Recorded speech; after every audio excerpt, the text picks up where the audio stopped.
Shalom adik-adik, Assalamualaikum warahmatullahi wabarakatuh. Kita bersyukur kepada Tuhan tentunya karena di hari ini kembali kita bertemu dalam kegiatan belajar daring sejarah Indonesia. Dan topik yang akan kita bahas adalah perjuangan menghadapi ancaman disintegrasi bangsa. Ancaman disintegrasi bangsa itu adalah ancaman terhadap keutuhan dan persatuan bangsa Indonesia. Nah, kalau ini tidak diwaspadai, maka pasti akan terjadi perpecahan bagi negara kita.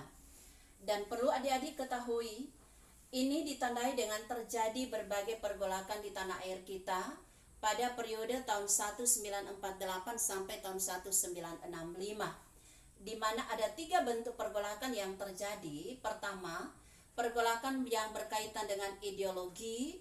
Yang kedua, pergolakan yang berkaitan dengan kepentingan. Yang ketiga, pergolakan yang berkaitan dengan sistem pemerintahan. Kita membahas saja pada bagian pertama, yaitu pergolakan yang berkaitan dengan ideologi. Ini masih lagi dibagi atas 2 gerakan yang terjadi di dalamnya. Pertama, pemberontakan PKI di Madiun tahun 1948. Terus ini mencapai puncaknya tahun 1965.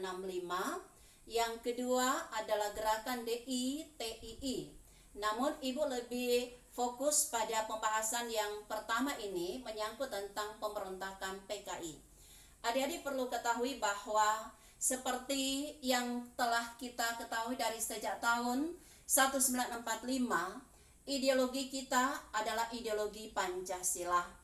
Nah, ternyata masih dirongrong oleh beberapa atau sekelompok orang yang ingin mau merubah ideologi itu menjadi ideologi yang lain, yaitu terbukti dengan terjadinya pemberontakan PKI di Madiun tahun 1948.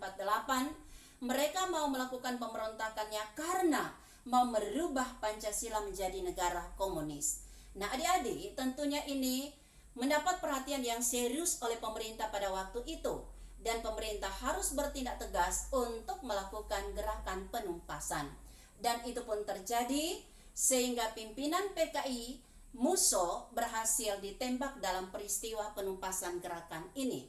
Namun ada beberapa tokoh yang lain yang ternyata mereka berhasil meloloskan diri, tapi mereka lagi tidak merasa puas, sehingga pada waktu selanjutnya, puncaknya tahun 1965 tanggal 30 September, mereka melakukan gerakan yang sama yang kita kenal dengan gerakan 30 September PKI. Nah, apalagi adik-adik sasarannya?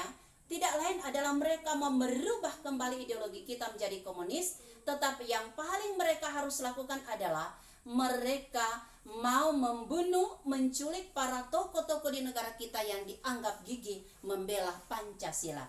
Maka tidak heran adik-adik, mereka pun berhasil melakukan itu, yaitu pada tanggal 30 dan sampai tanggal 1 Oktober 1965, dengan menculik lawan politik mereka, para jenderal-jenderal kita, dan mereka bawah di lubang buaya, dan mereka pun berhasil membunuh para jenderal-jenderal tersebut. Dan itulah sebabnya adik-adik, pemerintah terus melakukan tindakan tegas, dan mereka melakukan penumpasan di bawah pimpinan Bapak Jenderal Soeharto, yang tentunya itu juga didukung oleh masyarakat Indonesia pada waktu itu, dan akhirnya pun berhasil. Maka ini merupakan suatu hal yang sangat-sangat diperhatikan oleh pemerintah, bahwa ideologi negara kita Pancasila harus tetap kita pertahankan, dan sampai hari ini pun kita memiliki ideologi itu. Nah, ini adik-adik yang menjadi materi kita terkait dengan bagian pertama, berbicara tentang pergolakan yang berkaitan dengan ideologi, dan untuk bagian kedua tentang Darul Islam akan kita bahas pada pertemuan selanjutnya. Iya. Shalom.